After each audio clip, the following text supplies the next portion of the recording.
الدنيا تنرى أنا ما أركي أنا ما كهمزة إبراهيم كان ما تاجا باتو أركي بيف جرين ما هي تو ما تلاقو أولي نسيني قال جاوي على أروح جوا أنا أقول جميع أوكي next thing wait cala إذا خيجتك كم نسمو أوكي آية بومزة فيديو دبا شنو عليك السلام ورحمة الله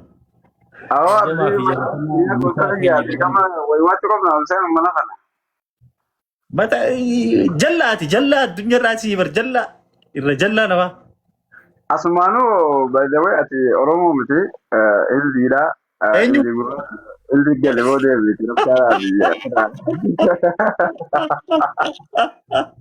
إلدي جروبات كوني بدي تبكار بتي مالك أمبري تيجو أسرافه أرومو متي إلديلا كبر لازم ريجي كبر لازم ريجي فانا على سبو أكاسي just for fun واني خيدول كمي مايكي خي سجلين مرتي أكمي سجلين نمزة الفون الراباس جين نيانيو ريدي تي غافي قبدامي نيانيو تلين أماني لقى ما نجرو أماني لقى ما بو أماني لقى ما يا ممكن إيه أسمانو gaafa malikan barbiyya bulchu sani as Itoophiyaa laalu dhufanii indiin asitti haftee gartee abdeeshoo kun hindiidha Oromoo miti baraadhaa jechuu barbaadeeti taphumaaf hin jee karaa gabaabaa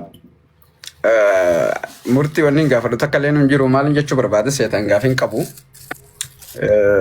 murtiin beeytanii akka inni haala inni keessa ture gabaabumatti sooshaal miidiyaa qofatti hin dubbatu jira warra lafaan baanu warri lafaan godhu fiif godhu warri sooshaal miidiyaa sumarraa eegaltee jechuu abdeeshoo baallama qabdanii fi nama Oromoo hin ta'in wajjin geemii guddaa tokko murtii kana taphachiisu qabdaniidha yaadni xiyyaa yaaduma kanaan dabarfachuu barbaada gama sooshaal miidiyaatiin wanni godhamuu qabu akkaawuntiin maxxanfamee minaamin osoo hin taane akka jirutti sooshaal miidiyaan kun gaa tiiktook irratti gaddeebi'ee jira namoota jaartanii keessaayis marii guutanii baallama tokko qabdanii fi geemii biig geemii tokko taphachiistanii akkasitti hamilee itti godhu qabdanii nama Oromoo ta'uun qabu xiyyaada xiyyaa kanumaa gaafiin qabu. Osoon bii namza wait gaafii please wallee takka walar doordanaa kilaasika wanni gitaaraan silaa irra nu buuste takka please Abo afaan Ingiliziitiin dalagu jira barsanuma adeero amma me highlight misaan ujaya ha kanuma Ingiliziin me ujaya ani dhaggeeffanname from Nile Soul Spring a nation take a stand Ethiopia a father in a trying hand Sudan the son but love below has placed well Egypt faster child but to the test his dummy is our dumb with purpose in the might between labor banishing the night the land is our land birthright or ancestor claim Ethiopia a weakens few by flame the Ethiopians have the Ethiopians have That to attack our first wrath, our valley and army were careful new path. History whispers of victories when it all remember the battles began. Ethiopia had never been colonized. Malfet as yet.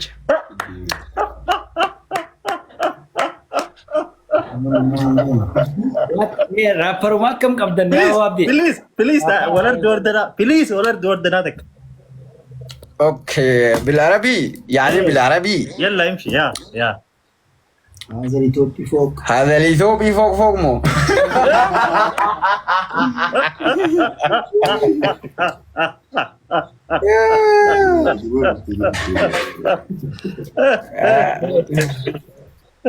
إثيوبيا أبو النيل والسودان من النيل ومصر من الرضاعة علم أيها الجاهل عزم حدودك ولا نقطع ربك هذا لغانكم فصحى لا تنمان جا ومتى تقول إنسان هذا رياسانكم فصحى وأنت في جتة السد سدنا والأرض ضدنا نبني بأموال شعبنا ومن يعتدي علينا نمسه من أرضنا الجيش الباسل عندنا اسأل تاريخ أرضنا وجيشنا قد فعلنا ما فعلنا بطالية ومصر فرعونيات قد حزمناكم أبوكم أيام تاريخية أيام باشا أنكم قوم فاسقية اعلم إثيوبيا هي دولة واحدة لم تستعمر تاريخية ودخول جوجل وبه تاريخ إثيوبيا تمامية نحن قوم التاريخية نصرنا دين الإسلامية يا مصري أنتم خانية عدوم حولك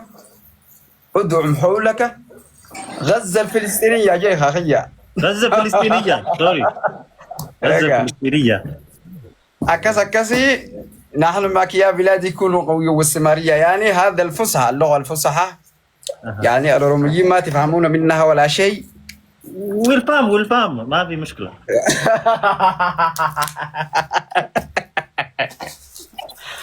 أكاسي أما إنجليش تاريخ الداتين وان من مليون دباس الدميادين فيديو الدا كليب الداتين أصبح ما جرا.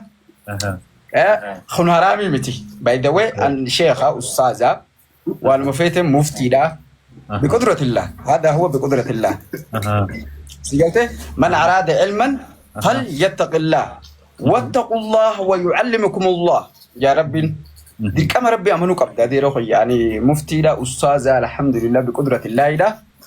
كن هرامي متي بيتيتي كبسهم بيخيتي سجلتهم بيخيش نشيد الوطني باسون هرامي متي رجاجر القرآن خيسي خان أبو دوري أبو ذات يجوا برباديتي نلاقي في الإنجليش وانتاجيني متنسا ترانس أكسنتي أمريكاني لا وانتاجين تفسير إيسا إنجليش وماني متنسا أكن من إنجليش إرجع أبو وبتوفي يوني في عرب الراول لا ليشوا.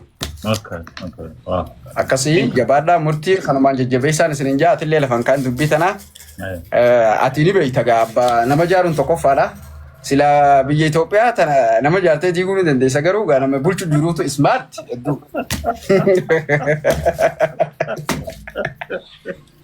نما سمارت بيجي توبيا تنا مبولش جرا إندن ديسو ولا إندن ديسو ميديا ركون وكان نمولي كبتشو ترى ولي كبيتي جروبا خنا بريد أبدون سنجا جبادو اتفوفي وجي بريد جيتا.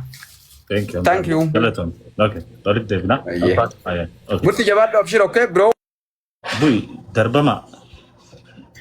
اوكي sagantaa murtiitii jidduun entertain godhuu turre Hamzaan nama mataa jabaatu ni beektan jallaadha akka Oromootti jallaa mucaa kana qabna namuu ni beeka kana waan akkam fiddoo Hamzaa anis carramaan qabu kanatti sirra deema waan akkuma anyway sanii murtii gara sagantaa dhumarratti murtii namoota gaafii entertain godhan yoo barbaadde siigaltu ammallee ni danda'a.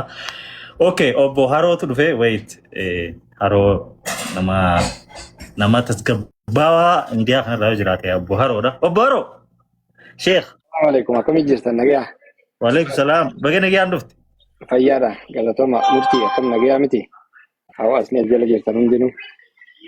Inshaatu. Welcome Haroo. Anillee jalqabarraa inni sin dhaggeeffachaa ture. Haroo sagalee ta'e xiqqoo. Mee wanti godhaa qoy. Okay. Ni dhaggeeffama amma? Numa dhaggeeffama jalasim tayyee haasa'e. Galatoomii abdee sagantaa bareedduu nu qopheessitee obboleessa keenya fiddee akkanatti yaada isaatii fi waan hunda hawaasa wajjin illee wal galchiistee hubachiisuudhaaf waan bareeda jeetiitii yaada. Ammoo ani bakka sana keessatti waan takka saniin silaa meebii na jala yoo dabartee sin beeku ani akka nama takkaatitti guyyaa murtiin miira keessa gale san anillee achuma jala taa'eetiin isa daawwachaa ture. Nama tasgabbaawaa nama silaa shoora ani akka yaada kiyyatti taphate jedhee yaadu meebii namni biraa akkas jechuu dhaba mala namni tokko kan silaa oguu sanitti murtii obboleessa keenya suuta godhee akkasitti xiqqollee akka ifa keessa gaddeebi'u godhee taasise inni illee kabajii ol naqe Hamzaa Sheekh Jaabir.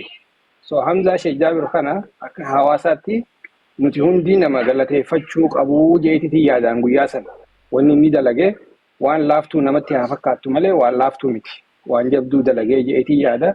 So sagantaa kee amma goote kana keessatti hin dhageenye yaada jedhuufin bakka san namni hundinuu akka nama tasgabbaawaa gizeenii akkasitti namni yaada addaa keessa gale nama san nama kabajinu tokko gizeenii fi harkannee nama sanirraa yaada isaa dhageenye akka namni haa yaada nama sanii fudhatu waan beenu jecha biyya takka gizee akkasii nama silaa jaalannu san if bira ol galchanii namni san yoo nama haasa'ise bareeda jeetii yaada guyyaa san waan Hamzaan dalageef hedduu takka akka nama takkaatti illee galatoomii jechuun fadheetuma osoo sagantaan tun hin xumuramin. Dhiifama Asumaanaa deebisaa fi Asumaaniin deebisaa fi Asumaaniin si deebisaa. Hamzaa Sheekh Jaabir namaan an dhaga'u saahiba kiyya nama akkaan jaaladhuu fi kabaju sagantaan abdeedhaa yeroo hundee yoo ilaaltee jiraatte mee namoota akkaan namoota akkaan galateeffattu kanaan goolabama.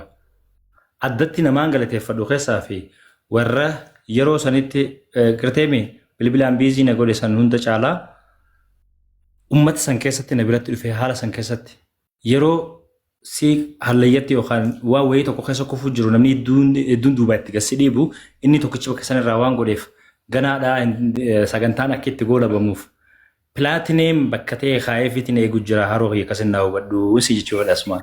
Tole eegala toomii yoon jarjaree dhiifama naa godhaa. Waan eeggachuuf dadhabeeti ta'a asuma sagantaan tunna duraan dhumneen akkasii waan kana weermasiisan kan nu fedhe. Tole Mr. Abde thank you fayyaadee jala naa isin dhageeffannaa. Assalaamu alaikum. Waalaikum salaam. Sibiin bilbilaaroo? Okay, daawwattoota keenya warroonni sa'a dheeraa nu jala teessanii daawwachaa turtan irra deebinee galatoomaa isin jechuu barbaada. Nyaanyu galatoomii caalaa Oroo noof kolchii dhiifamas naa godhe yeroo takka bara gaafii itti aantu dabarreeti. Maybe xumura geenye boodarra ammas deebinee enjoy goona. Gaafii hafteetu jira. Gaafiilee san keessaa murtii dhimma Direedawaati. Dhimma Direedawaati wal qabatee ijoolleen obboleeyyan keenya Direedawaatiinis yeroo takka takka walitti ni buutan. Deebitee gaafa wayii kantiibaanis walitti buutanii turtan. Maaliif waa'ee Direedawaa kana xiyyeeffannoo itti kennitee irra deebitee haga namaa walitti bu'uu geessetti dubbachuu turte. Waan kanarraa mee nu dubbadhu. Gaafii ani haga ammaa na gaafatte keessaa jechuun gaafii ma gaafatamuu qabu na gaafatte hundi keessanuu numaa'uu akka nama birallee ga'uuf agaree foo'ii isin jenne hundi keessan koppii liinkii riippoostii godhatee sirriitti na dhaggeeffadha waa'ee Direedawaa kanarratti ittiin aarsaa kafalee Direedawaan diraa fi maalin siin jaa akka Finfinneen Oromiyaa afaan dhuuratti Harargeedhaaf Direedawaan handhuura qofaa miti tiruu fi onneefaadha ni beektaa. Magaalaan guddoon nuti qabnu Direedawaadha. Magaalaa Direedawaa tanarratti laa asirratti jalqaba waan isii jalqabuun nama tokkoof akkaan jibba hin qabne. Nama tokkoof ilaalcha hamaa akka hin qabne. Direedawa irratti garuu qoosaa akka hin jirre. Wanni an kaleessa jechaa ture. Itti arrabsame, itti hidhame, itti Finfinnee keessa barbaadame sun waan Direedawaa irratti har'a ta'ee haga Hawaashitti lafti tunteenyaa warri Sumaalee kun gad dhufee jira kana. Akka dhufni hin beeka jara kana. Maal akka isaan Naayiroobii tana godhan hin beeka. Magaalota Tanzaaniyaa, Afrika, Keenyaa, Ugaandaa, Ruwaandaa, Burundii, Koongoo namni deemee beeku ni beeka. So gaafa dur dubbachaa turrerraa please magaalaa Direedawaa tana keessatti waan Oromoo fakkaatu barbaanna. Magaalalli ta Oromooti ta Oromooti. Ta Oromoo ta'uudhaaf daranqa calaqqisu hoggansa aangorra jiru. Hoggansi aangorra jiru kun seenaa teessan bareechaa aangorraa haga jirtan waan Oromoo fakkaatu hojjedha. Please Direedawaa keessa waan akkamii isinirraa feena. Like Finfinnee keessa siidaa Alibirraa qabna haagas goo Haayile Gaarmenta kanaa agartee jirta. Adaamaa keessa siidaa Alibirraatu jira. Daandii Alibirraa qophatti hojjetameetu jira. Maqaan gandii itti yaamamuutu jira. Maaliifi Direedawaa keessaa hin qabaannu. Even manni barumsa Alibirraa haa ijaaramuu jennaan gaafa san jalqaba ajanda sanaa gadi hin beekne beeyta. Mana barumsa Alibirraa Direedawaa keessatti dhaloonni itti baratu maaliif hin ijaaramne akkana wal qabu turre. Manni barumsaa sun ajandaan sun guddatee hawaasa bira geenyaan akka ijaaramuuf keessa 3 kiiloo siin jaan caakkaa bosona keessatti. No irraa babbaqachuuf irraacha qabuun hin barbaachisu obboleessa keenyaa qabulchu dura ittiin nammoo waan akkanaa sirraa fedha hawaasni boruu gizee buute seenaa tante takkalaa uumaa maal jaanii kadhootan miidiyaarra oofan kun waan murtii wajji wal qabatu. Murtiin seriously waa'ee Direedawaa irratti uuma fakkaatu fi waan irsarraa eeggamu qofa dubbata akka ilma Oromoo baha Oromiyaatti dhalatee tokkotti. Direedawaan lafa Oromooti lafaa fi lafee isiitu ta Oromooti seenaaf aadaaf duudhaan aartii Oromootu achi burqe alaabaat achi tolfame. Maanin siin jaaga hundeeffama waa kumaatama Oromoo tanaatu achitti gadi dhaabbate magaala Oromooti. Har'a gaddeebituun dhuftee magaalaa san keessa dhaabbattee bulchiinsa isaanii jalatti ummata bal'aa kanaaf muummicha ministeera illee arrabsitee wanni nan gaafas jeesuun dhuftee ragaa baateef. Anyway ammallee wanni nuti jennu maali beektaa? Irra deddeebinee itti himaa turre. Magaalli tun sabaaf sablammii keessa jiraataa? Ni jiraata. Sabaaf sablammii Somaalee, Amaara, Tigree, waan barbaadde itti yaame ni jira keessa jiraata. Adaamaa keessas ni jiraatan. Finfinnee keessa inumaa baay'inaan eenyu jiraata. Maaliif completely jecha muummichi ministeeraa afaanii baafatee dubbate? Kaleessas ta'u Oromiyaa turte, Hararlee ta'u Oromiyaati, Borullee ta'u Oromiyaati. Inni jee kana nama dirree dhawaa keessa jiraatu tokko irraan dhageessu. Even hoggansa dhiisii jechuudha. Waa'een kun bicha arra maal nyaannaa fi arra maal dubbannaa arra maal dabarraa osoo hin ta'in nuti ni deemnaa bara yeroo xiqqoo tokko even umrii keenya gimmaasha barraa jiraannee jirra jechuu dandeessa. Namni amma 60 rabbii beeka. Garuu maal lafa keessee deemna. Dubbiin muummichi ministeeraa dubbate sun namni hedduun akka qallaalitti fudhate. Mootummoota biyya kanaa dabre keessatti namni ifatti kileer godhee akkana lafa kaa'ee deemee hin jiru. Har'a waan tokkoon si yaadachiisa. Itoophiyaa fi Eertiraan gizee wal morman arguu jirta. Waa'ee maalirratti waa'ee ulaa galaanaa irratti. Ulaan galaanaa kun kan Itoophiyaa ture eeyyeen Afrikaan ni beeti. Har'a garuu mootummaa yeroo san jiruuttu dadhabina isaatiif dabarsee kan nee deeme. Agartee osoo ta'ee Itoophiyaa godhee deeme waa'ee har'a kirikiriin kun dhufa borummoo maaltu dhufuu danda'a?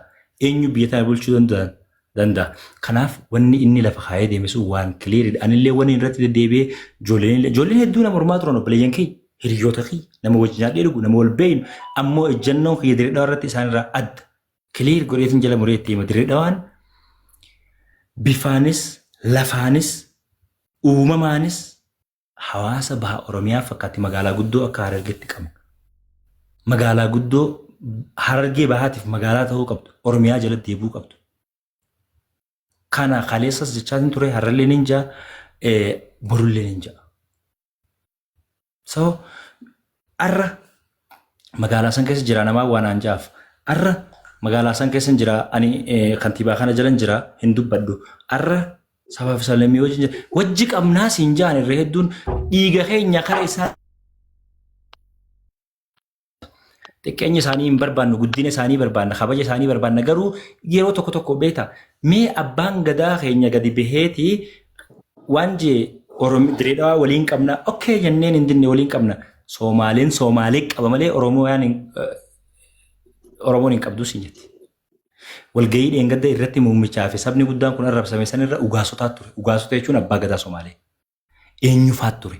Gaafa namni tokko tuqamu.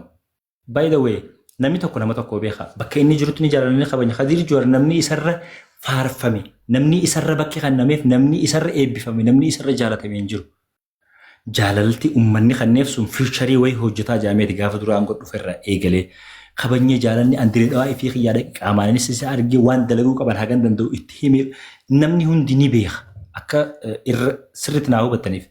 Garuu haga yaanne hin taane maaliif waanuma xiqqishoo ummata kana fakkaatu faaruun humaa bu'aan qabu obboleessi faaruun inni boruu haata bakka boruu aangorraa kaanaati yeroo kantiibaa achiin jedhamta kantiibaa dur jedhamta. Sigaleen kanaaf waan gaarii ani amma gaafniin dirree dhawaarra akka arginu murutee yoom akka ta'e beektaa obboleettiin teenya intalli Oromoodha tasanuu haati lakkuu tagaraa qabdu magaalaa san keessatti liyyuu haayilii naannoo Somaalee irraa dhufteen kililii shanirraa daangaa ceetee magaalaa Oromiyaadhaa dirree dhawaa keessatti federaalaan bultii jaamtu keessatti rasaasaan dhahamtee ajjeefamtee akka nama gadamsaa adamsetti gadamsaa irra yoo bosona baalee bosoneessa Awaash paarkii dheetee ajjeeftee miiliyoon kafalta. Namni ishii gaafatee hin jiru. Miidiyaan magaalattii yaada irratti kan inni ajjeefamuu intala tanaa poolisii magaalaa ibsan baafne bulchiinsi magaalaa hin dubbanne abbootiin gadaa hin dubbanne ustaazotii magaalaa san keessa jiru hin dubbanne ukkaamsanii inumaa'uu maatii intalaa haga doorsiisutti deemame. Waa'ee intalli tun lafa isirratti maatii isirratti bakka itti dhalattee guddatte irratti waa'ee agartee wanni irra ta'e kun boroo maal ta'uu malaayyee imagine dhaloota dhufuuf kanaaf dhiigee ishii dhabdee dhugaa ishii dhabdee akkamaan seeratti hin dhiyaanne ani waaniin je'ee evinsi himu hin qabu dhugaa sanillee dhabnee hafne gaafa intalli takka dirree dhawaa maqaa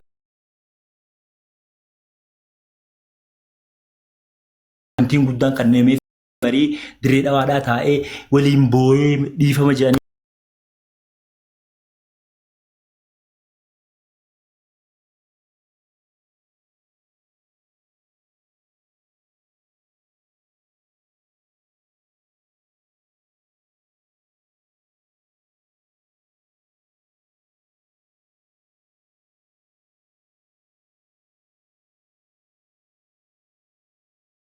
ni bahatu.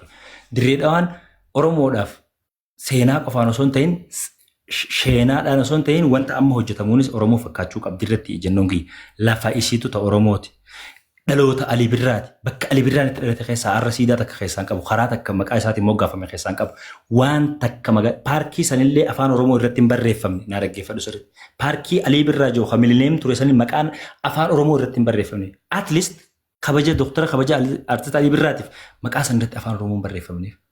Waay akkamitti nutti hin dhaga'amne akkamitti nama siyaasaa taa'anii miti bar siyaasa keessa hin jiru waan siyaasa irra jibbuun qabu. Lafeen waan irra nyaatamu. Lafti garuu seenaa dhaloota boru dhufuuti. Kanaaf waa'ee Dirree irratti eenyumaanillee wanni waliin galleef taa'ee mormuuf kophaa kiyyateef itti jibbameef sun sani. Dirree Dhawaan nin dheeresse wanni hin dheeresseef hin qaba.